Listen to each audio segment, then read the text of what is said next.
লাভের লাভ রসগোল্লা কী হয় এটা আমি একটু দেখার অপেক্ষায় ছিলাম, কিন্তু আমি যেহেতু টেলিকমিউনিকেশন এক্সপার্ট না, সেই জন্যে ভেতর থেকে নিজে কিছু বলি নেই বা বানিয়ে বানিয়ে মন গড়া কিছু বলি নেই। স্টারলিংক একেবারে খুব ফাটাফাটি এটার বিজ্ঞাপন হয়ে গেছে যখন ডক্টর মোহাম্মদ ইউনূসের সঙ্গে স্টারলিংকের পক্ষে ইলন মাস্ক কথা বলেছেন, বাংলাদেশের স্টারলিংক চালু করা যায় কিনা। আরে হুম হাম ধুম ধারাকা আপনার উপদেষ্টারাও তারা পোস্ট দিচ্ছেন, ইলন মাস্কের সঙ্গে কথা হয়েছে।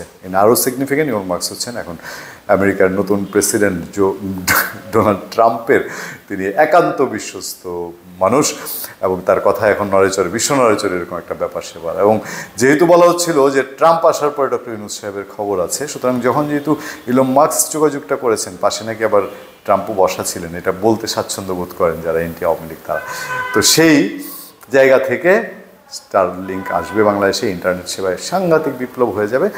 তা আমি মনে মনে ভাবছিলাম বাঙালির তো আপনার বোঝানো খুব সুবিধা, এই যে কোক, ফান্টা, স্প্রাইট, ব্রিটিশরা চা খাওয়া শিখিয়ে গেছে, হ্যাঁ, আমরা এখনও শত শত বছরে ভুলতে পারি নাই।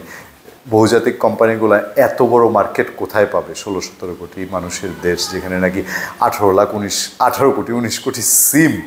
তো সেই জায়গায় ইলন মাস্ক আর বসে থাকার মানুষ? তা আমার মনে হলো ব্যবসায়ী মানুষ, এর আগে টুকটাক দুইটা কন্টেন্টে বলেছি, এমনি এমনি কি আর ডক্টর ইউনূস সাহেবের এবং মার্কেটিংয়ের জন্য জুৎসই পলিসিটা বাংলাদেশের অন্তর্বর্তীকালীন সরকারের প্রধান উপদেষ্টার সঙ্গে কথা বলেছেন স্টারলিংক নিয়ে মেইনলি, তাই তো? আমরা তো এই পর্যন্তই জানি।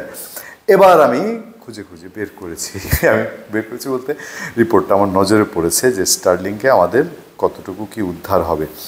সেই জায়গায় দিন একটা রিপোর্ট করেছে, অবশ্যই রিপোর্টটি অথেন্টিফিকেশন আছে বলেই তারা ছাপিয়েছে। বাংলাদেশ স্টারলিংক ইন্টারনেট সেবা চালু বিষয়ে সরকার সক্রিয় উদ্যোগ নিয়েছে। অন্তর্বর্তী সরকারের প্রধান উপদেষ্টা অধ্যাপক মোহাম্মদ ইউনূস সম্প্রতি স্পেস এক্সের প্রতিষ্ঠাতা ইলন মাস্কের সঙ্গে ভার্চুয়াল বৈঠক করেছেন। এই বৈঠকের পর স্টারলিংকের সম্ভাব্য সুবিধা ও সীমাবদ্ধতা নিয়ে আলোচনা শুরু হয়েছে। এই বৈঠকের পর জনমনে প্রশ্ন উঠেছে, স্টারলিংক বাংলাদেশে এলে কী ধরনের সুফল পাওয়া যেতে পারে। এবার গুরুত্বপূর্ণ জায়গাটিতে যাচ্ছি।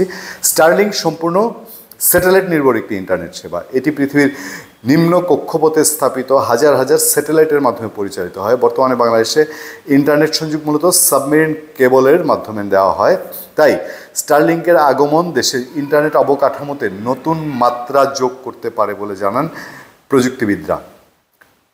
স্টারলিংকের ওয়েবসাইট অনুযায়ী এই ইন্টারনেট সেবার জন্য ব্যবহারকারীদের স্টারলিংক কিট কিনতে হবে, যার দাম বাংলাদেশি মুদ্রায় প্রায় 43 থেকে 74,000 টাকা ওই স্টারলিংকের কিটটা। এছাড়া মাসিক সেবা মূল্য প্রায় 15,000 টাকা।